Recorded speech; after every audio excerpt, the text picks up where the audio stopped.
y lo que se debe ser vivirlo ahí en persona, ¿no? Bueno, espera que le bajo esto un poquitito. Ahí está. Bueno, ahí está Germán de los Santos en vivo. ¿Lo acompaño? Lo vamos a saludar con un aplauso. ¿Cómo están? ¿Cómo va? Bueno, buen día. El que estamos aplaudiendo, acá. El que estamos aplaudiendo es al doctor Juan Pablo Ponetti. Bananas, manzanas, frutos secos, todo, agua. Tenemos todo. Ya desayunamos en familia. Para que se sienta bien. Bueno, ahí cuando arranqué decía ASPO, aislamiento preventivo, social, ¿era así, algo así? Obligatorio.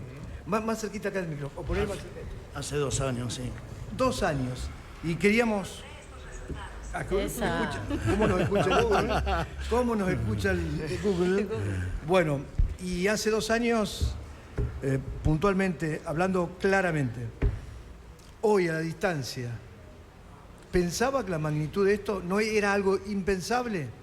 Sí, no lo imaginé nunca y como lo dije alguna vez, al principio me costaba imaginarme de director del hospital cuando me recibí de médico y menos me imaginé que me iba a tocar tener que estar de director en una pandemia y lo que fue la pandemia. Realmente hoy, a 2 años, ver lo que tuvimos y pudimos hacer en el hospital, que lo llevo extendido en cada vez que hable a todo lo que es el sistema sanitario público de salud en la provincia, porque realmente fue una oportunidad y fue una realidad que se trabajó en red, donde un hospital no podía hacer nada y requerimos de ese trabajo en red tanto con el segundo nivel de atención para poder derivar pacientes de menor complejidad y poder hacer cama en el hospital de tercer nivel e inclusive en la red de público y privado. Creo que fue una experiencia única y que no sé si se había dado en otra oportunidad y como yo le decía en una reunión que tuvimos de equipo en el hospital, el desafío primario fue allá en marzo del 2020, cómo hacíamos para armar 2 hospitales en uno, porque el Cuyen no dejó de atender ni un minuto la emergencia y hubo que armar 2 guardias y la segunda guardia la tuvimos que armar mientras atendíamos accidentados, infartos, partos, cesáreas y tuvimos que armar una sala de quirófano para las parturientas COVID, una sala de partos COVID, una sala de internación de embarazadas COVID, un quirófano propio COVID con circulación propia. Era día a día pensar qué nos estaba faltando para cuando llegara el COVID, que hoy todos en aquel momento se insultaba mucho del tiempo que nos llevaban retenidos en nuestras casas, pero nos dio ese tiempo para poder preparar el hospital para cuando viniera, que por suerte acá en la ciudad llegó 2 o 3 meses después que en Rosario y Buenos Aires, lo que nos llevó a poder aprender de ellos y a su vez ver lo que ellos vivían para poder acá adaptar el hospital para esa realidad. Y 2 o 3 meses mucho más tarde de lo que se vio en Europa, lo que se vio en Estados Unidos, es decir, que en eso nos ayudó el Tata. Bueno, pero lo que se vivía en Europa también causó mucho temor. Uno veía las imágenes de Italia, España, allá por febrero del 2020, que fue un poco lo que me llevó a mí en aquel momento a escribir esa carta, porque la primera semana del paciente COVID era un ausentismo, la gente tenía mucho miedo de ir a trabajar, los familiares no dejaban ir a trabajar a los enfermeros, a los médicos no querían ir a tomar las guardias, había mucho temor. Hoy lo vemos como algo natural, pero en aquel momento nos olvidamos ahora, pero había miedo en mí, en los directivos, en el consejo. Doctor, ¿tuvo miedo? Sí. Sí, tuvo miedo. Sí, lloré mucho. ¿Lloró? Sí, lloró mi familia, mis hijos, la pasaron mal en su primer momento. ¿En qué momento tuvo miedo? El día que se internó la primera paciente. Ese día ya tuvo. Cuando a mí me llaman de la supervisión de enfermería que nadie quería tomar la guardia a las 22, fue a las 5 de la tarde y iba a piso la paciente. La paciente iba a sala 2, que era lo que habíamos determinado para aislamiento COVID en ese momento. Y me llama la supervisora de turno desesperada de que nadie quería tomar la guardia. Y bueno, lo llamo al subdirector, al doctor Malatini, y le planteo la situación y le digo, la única Hernán es que nos vayamos al hospital y que nos vean y que caminemos el hospital y que podamos estar y vamos sala por sala. Y eso fue lo que hicimos. Cuando, bueno, le dije a mi señora que me iba al hospital y ellos sabían, porque a mí me había hablado la ministra, avisarme que iba la primer paciente para el Hospital Cuyen y que dispusiera todo lo que teníamos organizado, porque había un protocolo de acción. Lo único que había que hacer era ejecutarlo, pero decirlo y tenerlo en papel, tenerlo escrito, haber tomado clase de cómo ponerse el barbijo, vestirse. Hoy no nos damos cuenta que tuvimos que dar capacitación a 1.500 personas de cómo sacarse un camisolín, cómo sacarse los guantes sin tocarse la cara para no contagiarnos, porque el principal miedo que teníamos como directivo era que no se nos enfermaran nuestros empleados, porque ahí no íbamos a tener con quién atender. Y bueno, esa noche que salí de casa, sí, eran las 10:15 de la noche cuando yo salía a ver el turno de las 22, y bueno, mis hijos lloraban, parecía que uno se iba a la muerte, y nosotros estábamos convencidos que si nos protegíamos con todos los elementos de protección, no iba a pasar, pero sí, por mi sobrepeso, por mi hipertensión, tenía miedo de contagiarme y bueno, por suerte todavía no tuve COVID. ¿No tuvo? No. No, me cuidé mucho, la verdad que me cuidaba para llegar a casa. Estaba en un riesgo permanente. Y del hospital a casa, de casa al hospital, estuve casi 3 meses sin ver a la mamá, estuve sin una reunión social, no me veía con mis amigos. Festejé como todo el cumpleaños a través de una computadora, con mis amigos me hicieron una videollamada sorpresa. Fueron momentos, a ver, yo era uno más de la sociedad, nada más que tenía que estar casi 8 horas, 10 horas dentro del hospital y después era toda la tarde pensando, llamando empleados, proveedores, consiguiendo barbijos, consiguiendo camisolina. El Consejo de Administración realmente trabajó a destajo, pero no voy a dudar en decirlo, creo que pudimos pasar la pandemia porque yo hablo del Cuyen, que es lo que más conozco. No, pues cada sector público. El empleado del Cuyen vale oro y creo que lo que dio por esta pandemia, la gente, aunque lo demuestre, nos aplaudan, que yo lo agradezco y a uno le hace re bien. Le puedo asegurar que cada premio que recibió el hospital, yo le dije el otro día a mi señora, ¿cómo hago para que todo lo vean? Y me dice, tenés que hacer una vitrina en el hall y que la gente vea todos los premios que recibimos. Así que bueno, estamos en esa idea de poder hacer una vitrina porque los reconocimientos fueron muchos, pero a veces representado iba yo, lo recibía y yo lo quería hacer. Y son 1.500 en 3 turnos a las 2 de la mañana. 1.500. 1.500 empleados y han trabajado un poco más con la carpa militar, con... A ver, repasemos, para no equivocarnos. No equivoquémonos. A ver. Enfermeras y enfermeros. Médicas y médicos. Kinesiólogos y kinesiólogas. Sí. Ambulancieros. La gente que estaba en el lavadero. Vos hiciste una nota. En el lavadero. Lavadero que le lavaba toda la ropa al 107 y al Semafé. ¿Costurero? Sí. Costurero, que son 5 mujeres. 5 mujeres que hicieron todo lo que fue la ropa de tela que tenía que usar en quirófano, o los barbijos, o los camisolines, las cubresábanas descartables. Mucama, porque acá me dice, Luis, no sabe el sufrimiento que para mí tener una hija que trabajaba de mucama en el hospital Iturraspe, en la sala COVID. Era sentir miedo cuando se iba y sentir miedo cuando volvía. Bueno. Todos los administrativos, compras, facturación, cobranza, rendición de cuenta, auditoría médica, auditoría administrativa, mantenimiento. Tuvimos que enseñar a todo lo que fue el equipo de mantenimiento porque sabíamos que se nos iba a quemar una bombita dentro de la sala COVID y había que entrar vestido. Refrigeración, se nos rompieron aire acondicionados de frío, empezaba el invierno cuando creíamos que iba a venir el pico, junio, julio, y teníamos un aire acondicionado de una de las salas que iba a ser COVID roto y tuvieron que vestirse ya con la terapia COVID, que fue eso uno de los principales desafíos, eso fue en la segunda ola, armar, teníamos 2 terapias y terminamos armando 6 adentro del hospital. Bueno, así empiezo a dividir para que preguntemos todos. La primera ola más complicada que la segunda.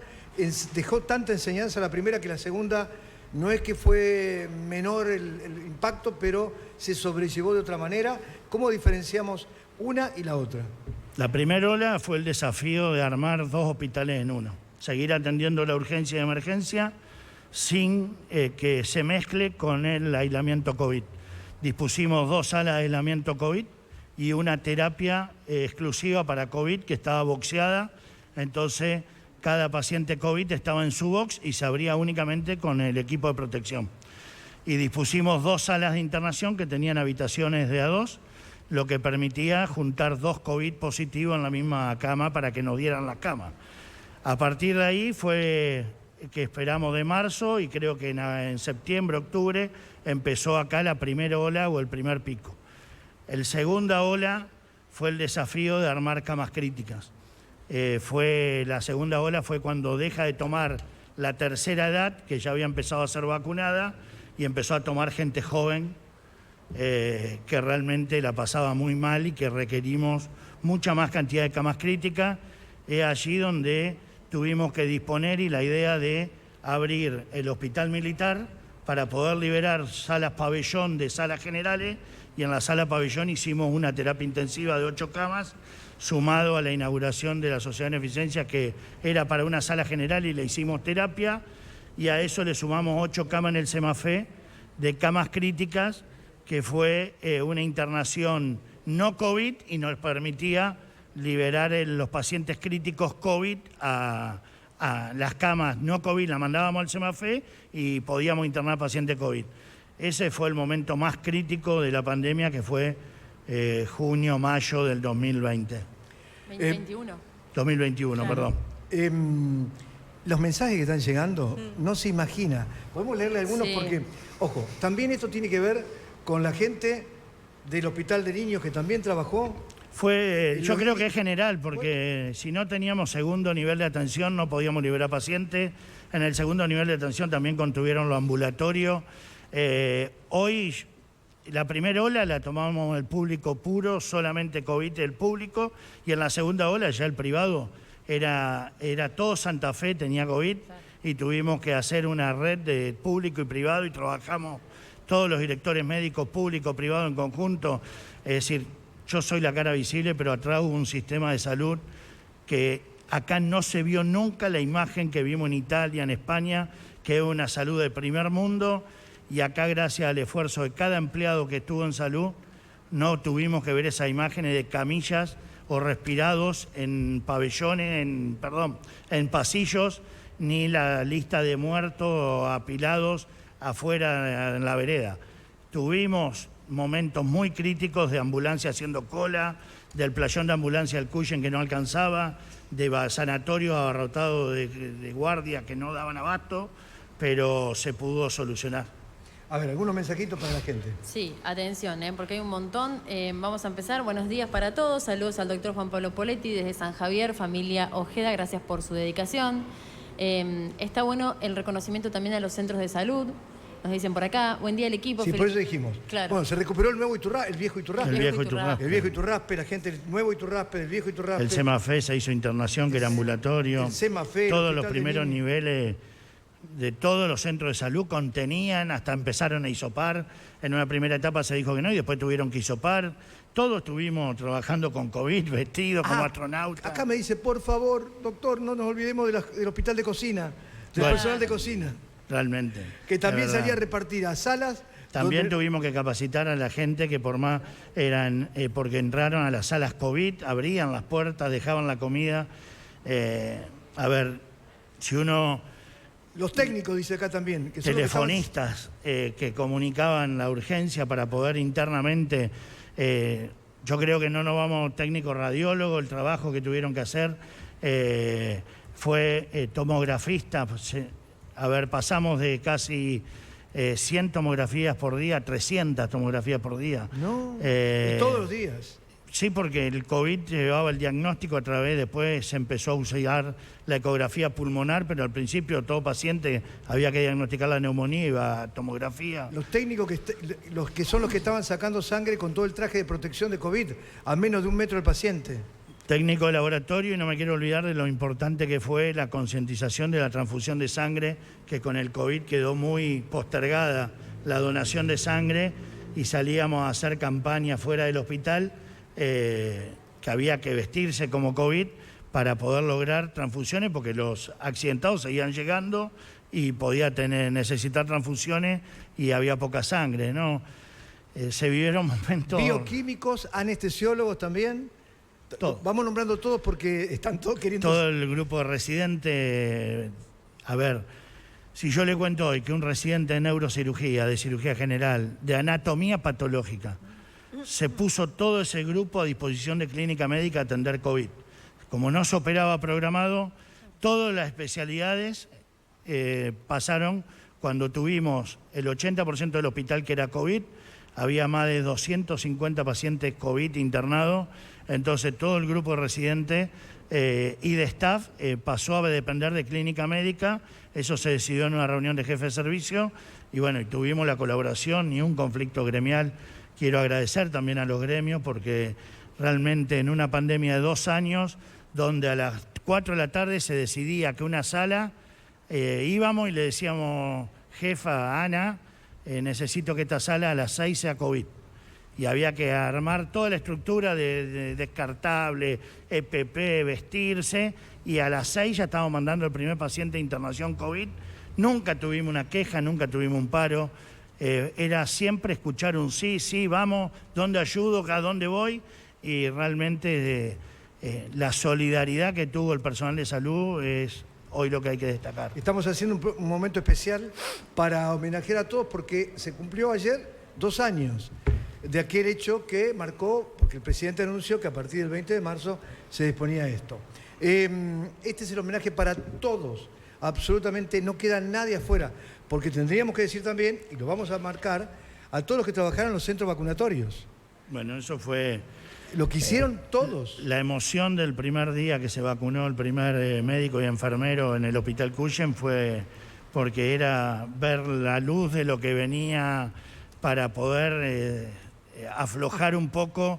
La gente ya estaba muy cansada, fue allá por diciembre, entre las fiestas, diciembre del 2020, y realmente llegó como un manto de alivio para poder, era la esperanza de ver, y realmente lo que fue después la Redonda, la esquina encendida, todos los lugares de vacunación era... yo le hablé en un momento a la coordinadora de vacunación, le digo, yo estoy feliz, realmente ir, y era en 12, 15 minutos estar desocupado, es decir, nadie tenía excusa para no vacunarse, no era la cola que vimos hoy del puente carretero. Que está todavía, ¿eh? Está todavía, le quiero contar a la gente que quedan 12 minutos más de esto que es una... Corto el reportaje un segundo porque mucha gente nos escucha, también porque damos un servicio de tránsito muy importante, a la salida del puente carretero hacia Santa Fe, a la altura de donde empieza la avenida Intendente Irigoyen, o la calle Intendente Irigoyen, donde está el terraplén Irigoyen, ahí aleatoriamente paran a los autos y hacen una encuesta, porque la idea sería abrir un tren que salga desde la estación Mitre, acá en el sur de la ciudad, y llegue a la estación Belgrano. Esto se va a hacer esta tarde también, de 16 a 19. Hay uno que no lo puedo encontrar, doctor, pero sí, le dice que lo reconoció, porque lo vio tantas veces con nosotros, y que la señora lo miraba a usted, estaba en un semáforo en rojo largo, de estos de 90 segundos, y ella no se animaba a decirle gracias, doctor. Y dice que en un momento ella se sintió molesta porque usted miraba y ya empezó a mirar por otro lado, creyendo de que ella lo estaba mirando con otra intención. Pero ella lo que quería era bajarse y quería bajar la ventanilla para decirle gracias, gracias. Es muy risueño la forma en que lo cuenta, pero esto también habla del gracias profundo. Es impresionante la cantidad de mensajes. Sí. Escucho hablar al doctor Poletti y se me pone la piel de gallina. Tengo mis mejores recuerdos cuando fue mi entrenador de rugby, siempre con la camiseta puesta en lo que se proponía para dar lo mejor para mí y para todo el equipo. ¿Su equipo cuál fue? Santa Fe Rugby. Sigue ahí cerca del rugby, ¿verdad? Sí, ahora tengo 2 hijas mujeres que juegan al hockey, así que también estoy en el mismo club, reparto el día a la mañana rugby infantil y a la tarde me voy a ¿Así que hockey. usted hace milla como yo? Como muchos padres. Hija de 15 y hijo de 11, así que estamos más o menos ahí, 2 hijas más grandes tenemos ya para viajar de 20 y 17. por todo el mundo después, Sí. con todo. Sí, pero bueno, esta época hay que hacerla porque aparte uno va al lado de ellos. Yo acompaño los sábados, bueno, cuando yo el cuando hospital vuelvo con me Felipe... deja, hacemos jornada en el club y si juegan de visitante vamos a donde jueguen. Así que hace tiempo para todo. Y a ver, los sábados es un día que al hospital voy temprano, las novedades, y después ya me dedico, trato de dedicarle a mis hijos que me vean y verlos, me encanta el deporte y los acompaño. Y bueno, por supuesto que si sucede algo, me he vuelto del club para volver al hospital si sucede algo que requiera mi presencia, pero si no, también hay un equipo de trabajo que eso se puede solucionar. Acá dice, saludos a mi hija, que dice a ella y a todas las que estaban en el área de salud. Cada vez que se iba o volvía, estábamos pendientes que no le pase nada, cuidándonos ella a nosotros y nosotros a ella, y no nos acercamos por lo menos por 3 meses a su habitación. Le secábamos la comida y no la veíamos. Era hola mamá, hola papá. Ya nos olvidamos, pero era así. Era así, era así. Todos los empleados de salud teníamos mucho miedo de contagiar a nuestra familia y nos desvestíamos afuera. Era llegar y bañarse y cambiarse la ropa. Bueno, esos 2 años me habrán visto de ambos celeste. Yo llegaba al hospital y cambiaba mi ropa de calle y trabajaba en el hospital de Ambo y guardapolvo y era la ropa de trabajo y después volvíamos a casa y tratábamos de... pero por eso digo que también en esto, amén de todos los que nombramos, que espero no haberme olvidado, no me quiero olvidar de un lugar que nadie quiere, pero que realmente el trabajo que hacen, que es la morgue. Que han trabajado a destajo, porque también tenían protocolo COVID, y vestirse y todo, a los familiares de los agentes de salud. Creo que ellos fueron verdaderos héroes silenciosos a través de todo esto, porque eran héroes obligados. Ellos debían seguirnos y se privaron de un montón de cosas que el resto de la sociedad no se privaba, y por ahí ellos, al ser familiares de agentes de salud, tuvieron más tiempo encerrados, más tiempo sin hacer cosas, y ellos son los que nos soportaban cada minuto de los que teníamos angustia, miedo, desesperanza, cuando las cosas no iban como queríamos. Ellos estuvieron ahí para apoyar. Doctor, ¿cuántos trabajadores del Hospital Cuyen fallecieron en estos 2 años a causa del COVID? Por suerte ninguno. ¿Ninguno? Por suerte ninguno. Sí tuvimos familiares, internas familiares de empleados, sí fallecieron, y a veces el mismo familiar trabajaba en terapia y falleció en la terapia del Cuyen. Se vieron momentos duros. Yo tuve a mi hermano internado en el hospital. Claro. Eran momentos que uno no quería desear, pero fue esa época donde realmente todo el hospital era COVID. Yo nunca lo imaginé, salvo maternidad y neo. Todo el resto era sala, todo COVID, todo bloqueado, todo. Caminar por el hospital éramos todos disfrazados de astronauta en todo momento, y se superó. Realmente uno mira para atrás y siente orgullo del hospital, de los empleados que tiene y de lo que pusieron. Vuelvo a insistir, no se dimensiona lo que fueron en esos momentos. Usted siempre, doctor, resalta esto del trabajo en equipo, ¿no? Que usted es la cara del Cuyen, por así decirlo, pero que bueno, que hay un montón de gente que realmente está trabajando todos los días arduamente para que cuando llega alguien al Cuyen sea atendido de la mejor manera. Yo le quiero preguntar, doctor, que incluso hoy se habla mucho de la decisión que tomó el gobierno nacional de esos 3 meses o 4 meses, más o menos, de estricta cuarentena, que el 20 de marzo, hoy hace un año, el 21 de marzo, hace 2 años, perdón, estábamos todos encerrados. Sin casi muy poquitos casos acá en la ciudad de Santa Fe. Incluso empezó a haber muchos casos en Santa Fe a partir del 3 de agosto del 2020. O sea que tuvimos un montón de tiempo con solamente 30 casos aproximadamente acá en la ciudad de Santa Fe. ¿Para usted sirvió todo ese tiempo que nos guardamos? Yo como director del hospital digo que sí, que fue clave para, como dije, poder armar 2 hospitales en uno, poder armar la red de salud. Pudimos concretar, tener una ambulancia 24 horas activa con médicos dentro del hospital para no depender del 107, que estaba abarrotado de trabajo en la calle, y nos sirvió. Yo en ese momento, yo tengo amigos comerciantes, en mi grupo íntimo de amigos, tienen restaurantes, que tienen bares, y era una discusión en el grupo realmente porque ellos la estaban pasando muy, pero muy mal. Sí. Y hoy nunca vamos a ver si demoramos en que llegue hasta agosto por haber estado encerrado, qué pasaba si hubiésemos estado abiertos y nos agarraba en abril sin estar preparado. Más que un bar cerrado iba a haber muertes, y esto fue la discusión fundamental. Yo como director del hospital digo que sirvió muchísimo para poder prepararnos. Fue realmente vuelvo a insistir, nosotros no teníamos ni timbre en el hospital en las habitaciones y le pusimos timbre al hospital para que el paciente aislado, que iba a estar encerrado con la puerta cerrada, pudiera estar llamando a la enfermera. Ese detalle un domingo en el comité de COVID que hacíamos, a alguien se le ocurrió y dice, che, y si un paciente, y si tenemos un sordomudo, ¿cómo va a llamar a la enfermera? Y entonces ahí pusimos, nos abrió una casa de electricidad un domingo, conseguimos todos los materiales y el domingo el personal de electricidad cableó 11 habitaciones para ya tener el lunes, si teníamos que internar a alguien, una pieza con timbre. De eso, miles de ejemplos de que nos teníamos que preparar. Había que preparar la morgue para un paciente COVID. Las bolsas para COVID eran distintas a la bolsa que teníamos nosotros para el paciente fallecido. Entonces tuvimos que encargarla, nos iban a demorar, le dijimos que nos hagan una... Todo eso es lo que llevó a que era prepararse el hospital cuando nadie dice, ¿qué tenés que preparar si el hospital ya está? Pero no estaba para COVID, estaba para la emergencia.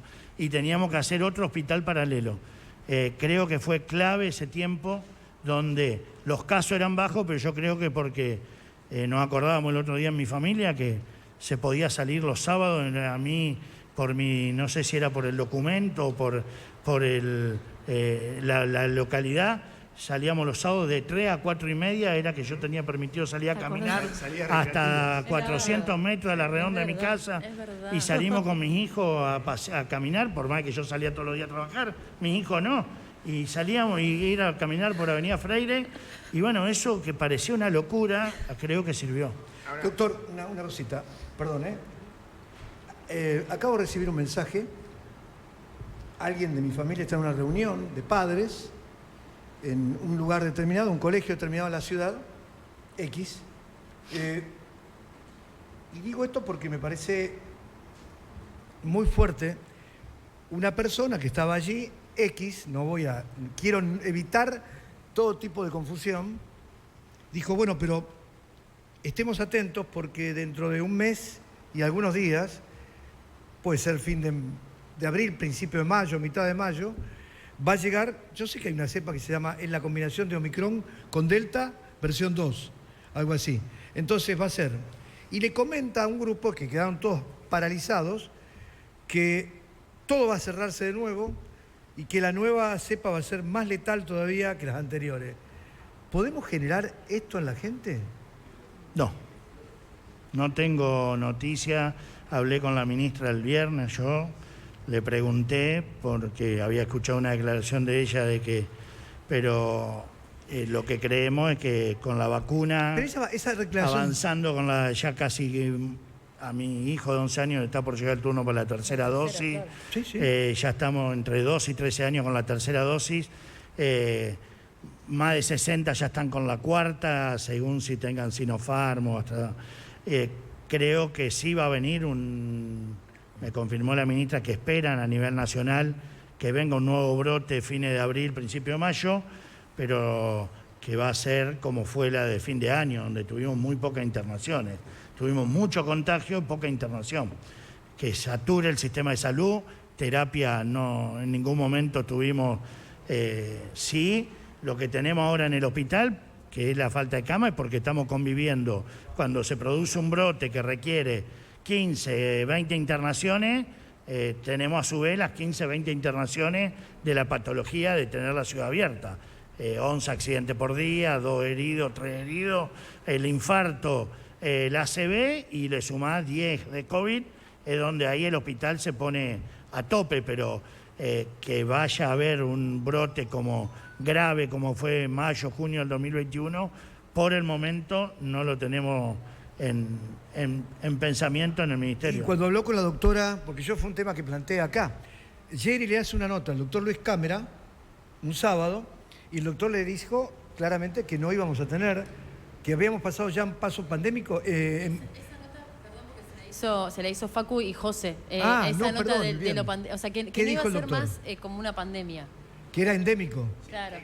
directamente iba a pasar de pandemia a endemia y que iba a ser como relacionado con una enfermedad normal, Bueno, como otra tenemos enfermedad ahora la tal vez, gripe. laboral, que en definitiva no hacía falta el tema de los contactos estrechos iba a cambiar. ¿Qué es lo que Todo en lo que definitiva tenemos sucedió?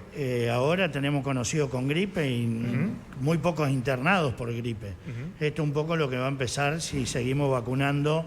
Por eso la importancia de la vacunación en el COVID para poder bajar la internación, que es lo que puso en jaque el sistema sanitario en la segunda ola, donde los jóvenes no estaban vacunados, no se cumplía a rajatabla el aislamiento, se contagiaban los jóvenes y venía el COVID grave, que es lo peligroso. Quiere decir que cuando usted habló con la doctora Martorano, ella le dijo que podemos volver a tener mayo, junio, un pequeño rebrote. Pero que no iba a ser de las dimensiones que ponga en jaque el sistema de salud. Ahí está. No es para... Porque, ¿de dónde viene eso? ¿Con cuál cepa? No, porque ahora ya siguen circulando, ahora hay que ver que esto es lo que todos queremos, que la Organización Mundial de la Salud vacune al mundo entero para que no haya más cepas nuevas, ¿Por qué hay que circulación se todavía, vacune señor? África, Claro. que si nosotros vemos, los que vemos deporte, ven los partidos de Europa y todas las tribunas están con barbijo. En la cancha todavía se sigue usando barbijo porque ellos están saliendo del invierno, que es lo que se nos viene a nosotros ahora, y sin lugar a duda que el invierno ayuda a que esta cepa empiece a tener brote nuevos, confundiendo la gripe con el COVID. Por eso la importancia de vacunarse. Ahora, digamos la verdad, sigue, porque si no tendríamos el parte médico de todos los Todavía días. sigue en algunos casos, por supuesto que está bajo, un poco por la vacunación y un poco por el clima. Ahora va a empezar nuevamente, si viene, vamos a empezar a verlo en Buenos Aires, después en Rosario y después acá en Santa Fe. Y el tema de la vacunación contra la fiebre, la gripe, Bueno, todavía yo no pero tengo... digo, eso se... También van a empezar a llegar dosis ahora, creo, para la semana que viene, posiblemente ya podrían estar llegando para que todo el mundo empiece a vacunarse y se puede vacunar gripe y COVID. ¿Y eso será también igual, esperar una distancia de tiempo entre una vacuna y la otra? ¿Se acuerdan que había? Sí, Eso había pero que chequearlo, ¿eh? la verdad que Si no cambia. me acuerdo cuánto tiempo, Sí, pero 14 creo que días, porque sí, a mí me tocó no 14 es días. mucho. A mí me tocó No es 14 días, que yo tenía puesto recién, me había puesto neumococo, por mi edad, y bueno, y contra la gripe. 14 días después esperé para El COVID. ponerme Claro. la vacuna contra el COVID.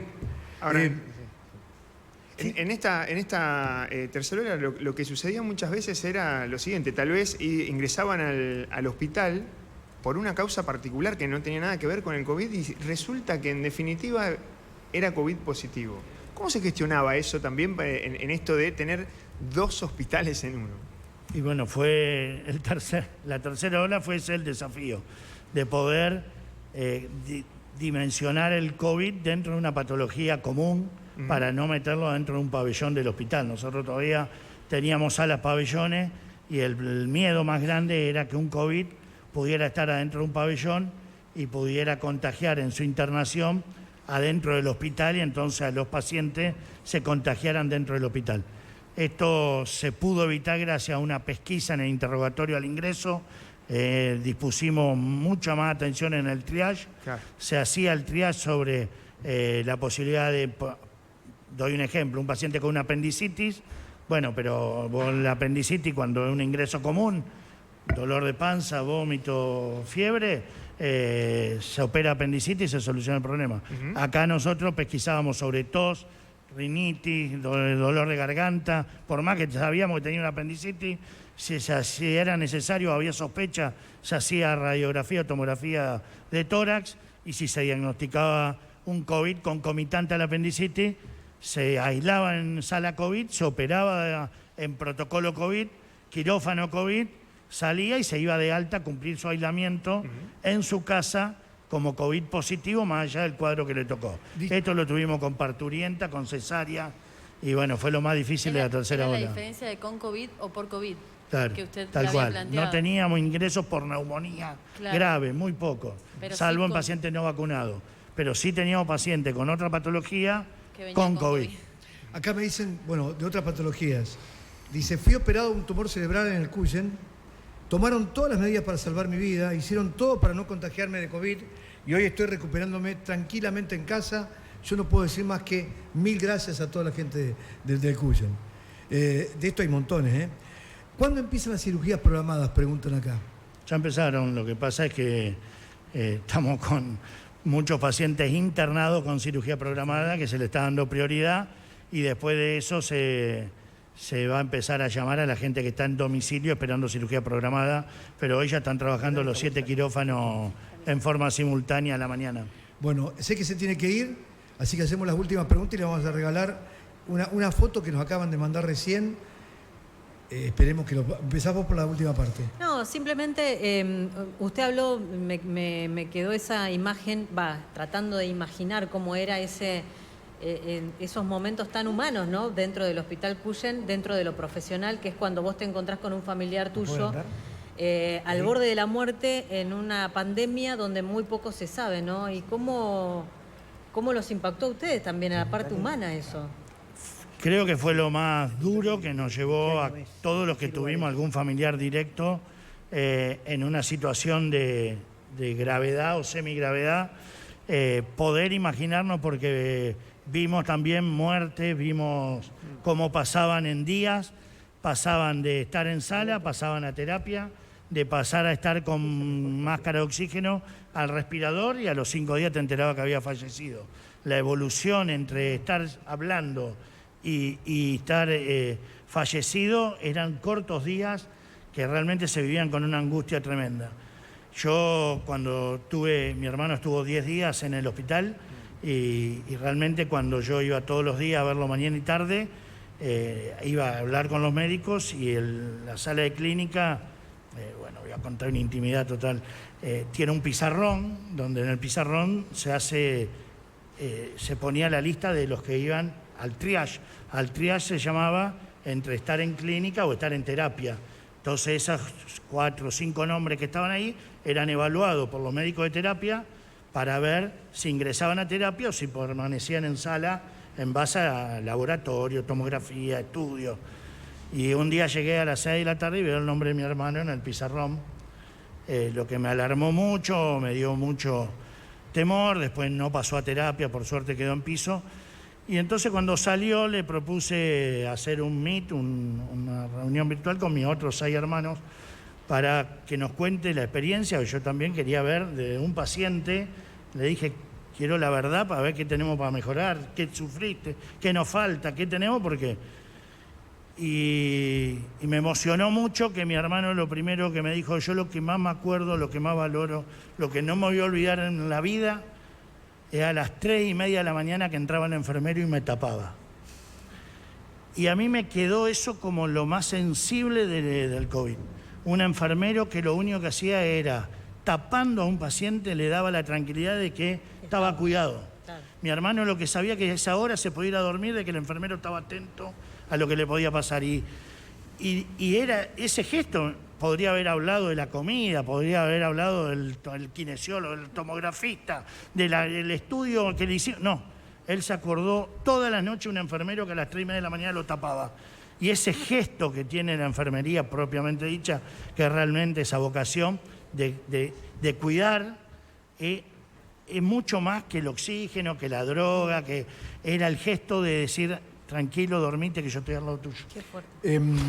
Yo de los reportajes que hice, me acuerdo un médico de Ceres que vino, que llegó en una situación tremendamente difícil, que después volvió y siguió Doctor Peters. Exacto, doctor Peters, que siguió trabajando después, porque eso fue una instancia y después vos te recuperás y seguís trabajando. Y vino al Cuyen y había sido residente del Cuyen, entonces muchísimos médicos estaban re preocupados por él. Y dice que, en el reportaje, que fue tremendamente emocionante, doctor, tremendamente, porque dice que él veía en un vidrio las caritas de todo, haciéndole así.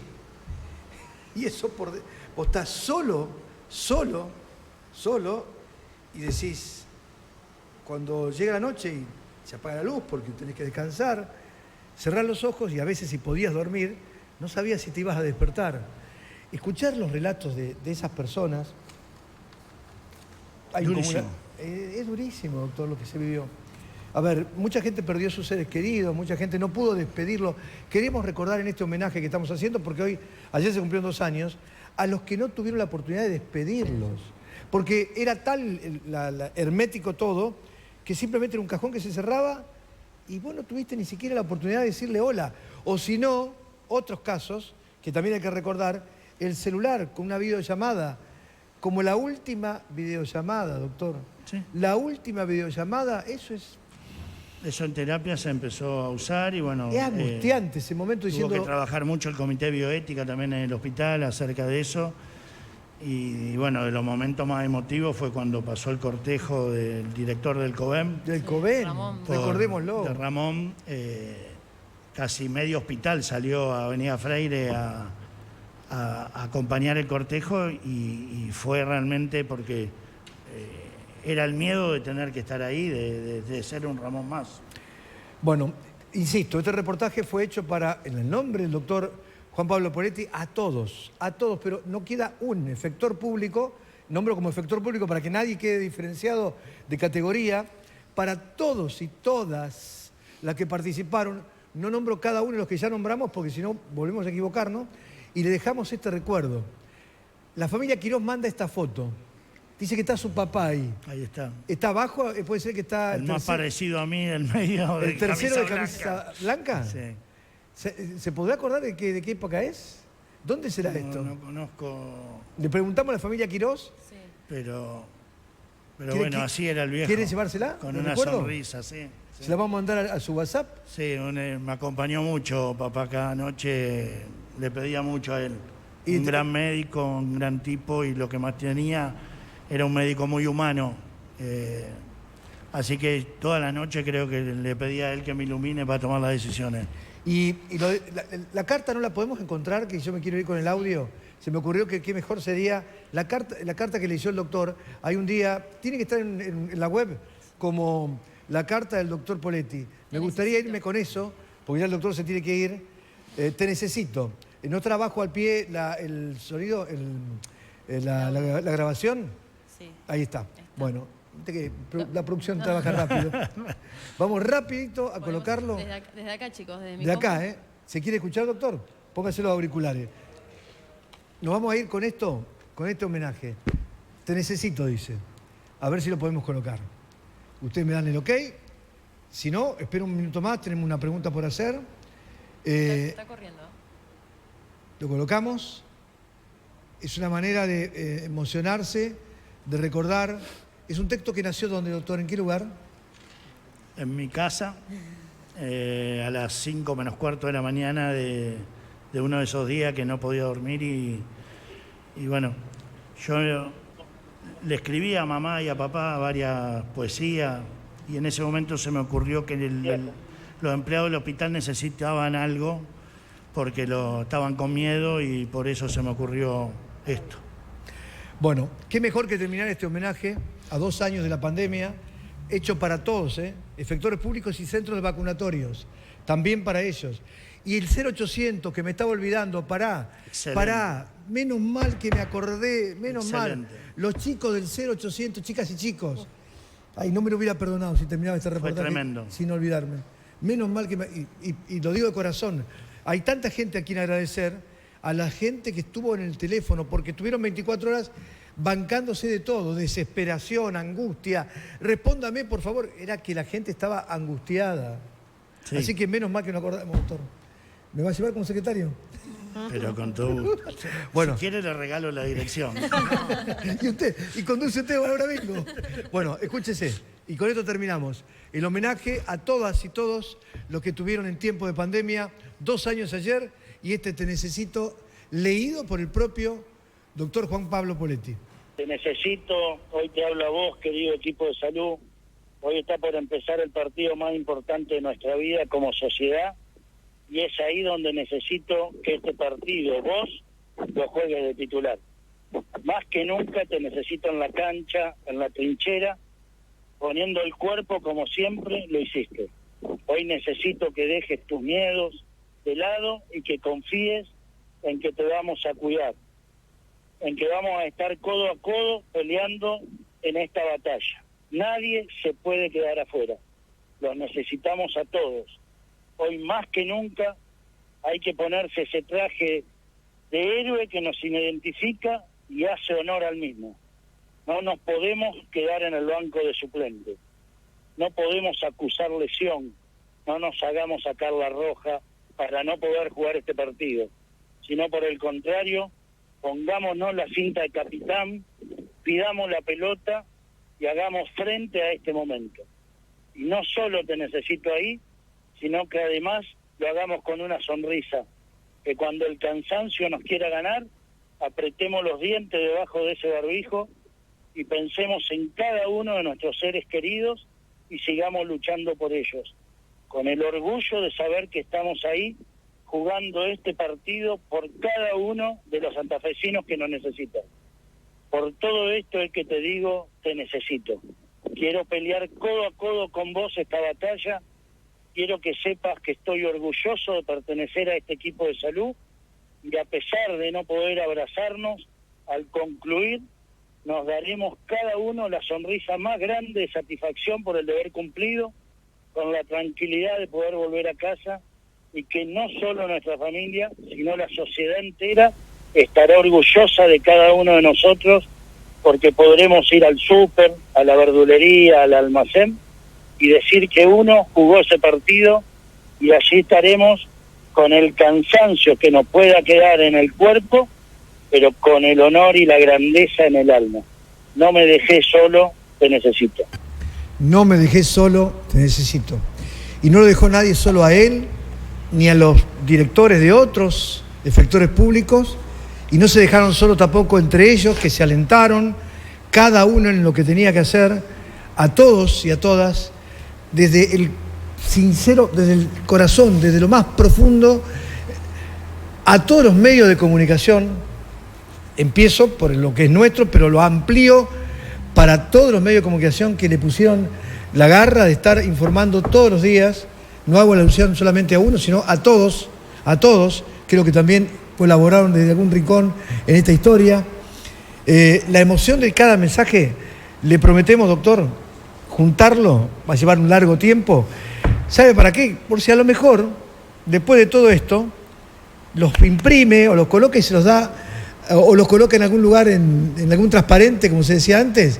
Esto es lo que la gente dice de nosotros. Pues es una manera también de alentarlo a todos los que trabajan en el Cushen.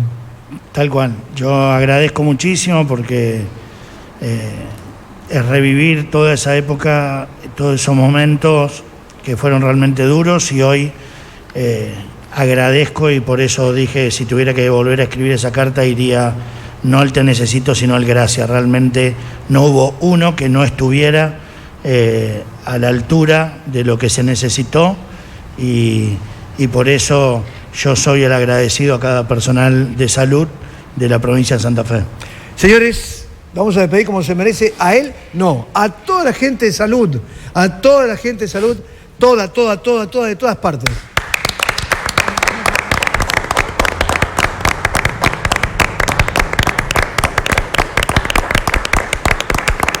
Por estos 2 años de esfuerzo para mantenernos así.